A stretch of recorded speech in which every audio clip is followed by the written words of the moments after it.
अमिताभ जी, मैंने कुछ दिन पहले पूछा था कि मंदिर का नाम रख दो, स्टेशन का नाम रख दो। आज के सवाल से जोड़ता हुआ सवाल पूछता हूँ, मंदिर का पुजारी दलित या पिछड़ा क्यों नहीं हो सकता था? देश का सबसे बड़ा मंदिर बनने जा रहा है राम मंदिर। भगवान राम के नाम पे आपने सत्ता हासिल करी है, कई बार की है, कई राज्यों में की है। राम मंदिर का मुख्य पुजारी पंडित क्यों? कौन सा एंटीना ऐसे आता है? संजय निषाद जी का मैंने इंटरव्यू किया 5-6 दिन पहले। योगी सरकार में मंत्री हैं। एक बार साहब ने बयान दे दिया था कि रामचंद्र जी दशरथ के पुत्र ही नहीं है। अमित शाह जी ने, मोदी जी ने क्लास लगाई होगी।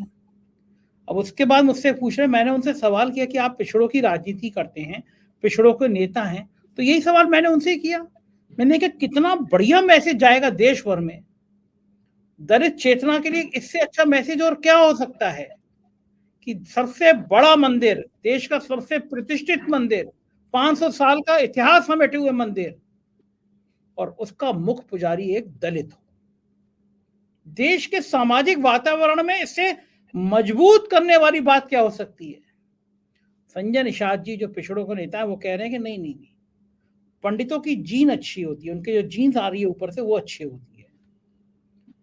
मैंने कहा क्या पिछड़ों में, दलित में जीन अलग से आती है?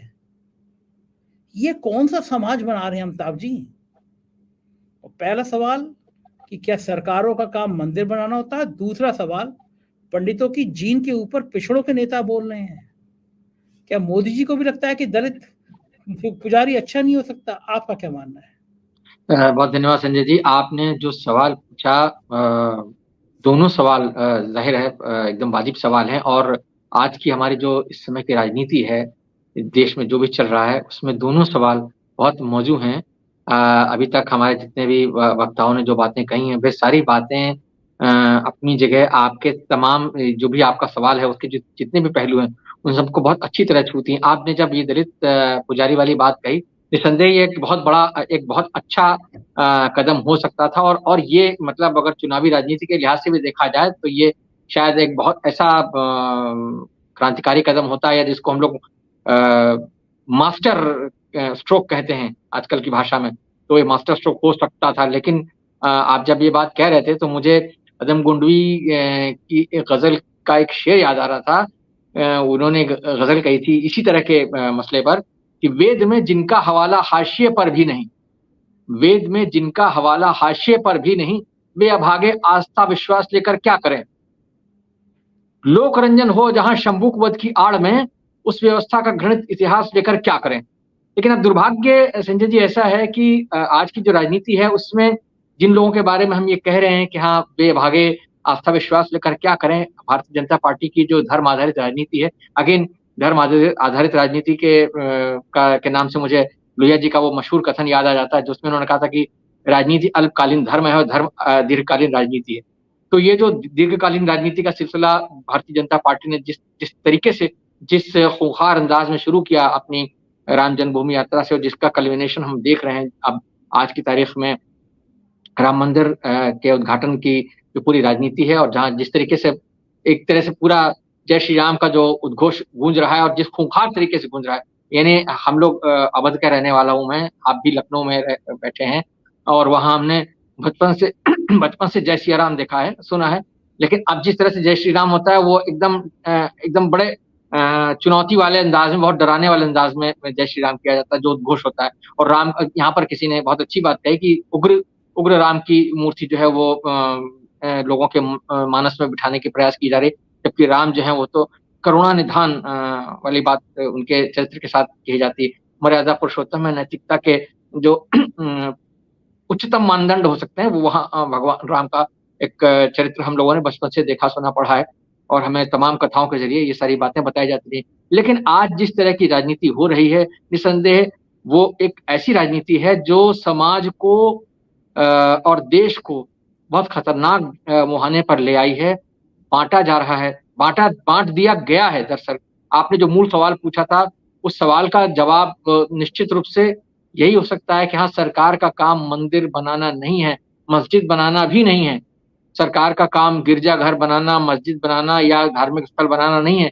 एक धर्मनिरपेक्ष राज्य संविधान में हमारे जिसका जिक्र है, उसका काम ये नहीं है कि वो इस तरह के धार्मिक प्रतीकों का निर्माण करता रहे। उसका काम सभी धर्मों के समन्वय के लिए एक रास्ता बनाना, एक उस तरह का काम करना कि हाँ, कहीं धार्मिक कोई अलगाव ना हो, सांप्रदायिक सद्भाव बना रहे देश में, उसके लिए काम करना चाहिए सरकार को, वो चाहे किसी भी पार्टी की सरकार हो। लेकिन दुर्भाग्य से आज हम जिस राजनीति को देख रहे हैं, उस राजनीति का निश्चित तौर पर भारतीय जनता पार्टी फिलहाल उसको आगे ले आई है। लेकिन हमने ये देखा है कि पिछले 30, 35, 40 सालों में ये पूरा का पूरा जो धर्म और राजनीति का घालमेल हुआ है, उसमें सभी पार्टियों ने कहीं न कहीं योगदान दिया है और अपने-अपने तरीके से योगदान दिया, जिसका नकारात्मक प्रतिफलन आज की तारीख में हम देख रहे हैं कि हमारा समाज ऐसी जगह आकर खड़ा हो गया है कि शायर को कहना पड़ता है, राहत इंदौरी का एक शेर फिर से याद दिला रहा हूँ कि टूट रही है मुझ में हर दिन एक मस्जिद, राहत इंदौरी का बड़ा मशहूर शेर है, टूट रही है मुझ में हर दिन एक मस्जिद, इस बस्ती में रोज दिसंबर आता है। तो ये जो बात है, ये शायर तो बहुत अपनी तरीके से शायर है या कवि है या जो भी कलाकार लोग हैं, वो अपनी तरह से समाज को, राजनीति को चेताने की कोशिश करते रहे। लेकिन दरअसल जो एक स्पेस था हमारे समाज में आज से 30, 35, 40 साल पहले, जो एक पब्लिक इंटेलेक्चुअल्स का स्पेस हुआ करता था, या जो संगठन होते थे जिनका काम जन जागरण करना होता था, वो जो सिविल सोसाइटी का एक रोल था, वो कहीं ना कहीं कमजोर हुआ है संजय जी, जिसकी वजह से ऐसा हुआ है कि वो जो एक प्रतिपक्षी रोल हुआ करता था समाज में, मैं राजनीतिक दलों की बात नहीं कर रहा हूं, लेकिन सामाजिक संगठन जो काम किया करते थे, वे सारे के सारे संगठन अब जो है या तो लुप्त हो चुके हैं या वे बिल्कुल निष्क्रिय हैं, वे बिल्कुल शक्तिहीन हो चुके हैं। तो इसलिए वो जो एक आवाज हुआ करती थी, जो पत्रकारों की, विचारकों की, बुद्धिजीवियों की, लेखकों की, कलाकारों की, फिल्म कलाकारों की, अभिनेताओं की, पेंटर्स की, तमाम सारे तरह के लोगों की, वो आवाजें अब लुप्त हैं, जो समाज को इन खतरों के प्रति चेतावनी देती थी कि आप धर्म की सांप्रदायिकता की राजनीति के चक्कर में मत फंसिए। आज की तारीख में यहाँ सभी लोगों ने वो बात कही, बिल्कुल सही बात है कि आप जब 80-81 करोड़ जनता को 5 किलो अनाज के एक लालच में अपने वोट का बंधुआ बना चुके हैं, तो ऐसे में कोई भी वोटर धर्म के आधार पर, मंदिर के आधार पर, मस्जिद के आधार पर आपकी जो भी राजनीति है उसके दुष्चक्र से निकलना उसके लिए बहुत मुश्किल है, जब तक कि उसके प्रतिपक्ष में आवाज बुलंद न की जाए।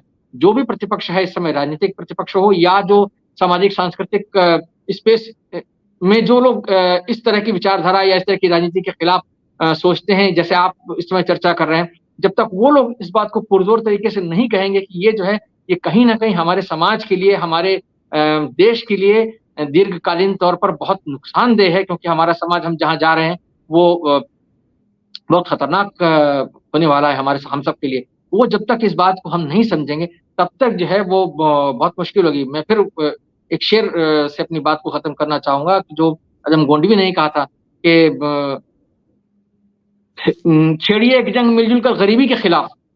जो हम यहाँ गरीबी की बात कर रहे हैं, अपने सबने बात की है, छेड़िए एक जंग मिलजुल कर गरीबी के खिलाफ, दोस्त मेरे मजहबी नगमात को मत छेड़िए। लेकिन दुर्भाग्य से यहाँ की राजनीति जो है मजहबी तार वही झंझनाए चली जा रही है इतने सालों से, और वो जो है उसी ताल पर जो है देश का मतदाता भी जो है नाचने को मजबूर है।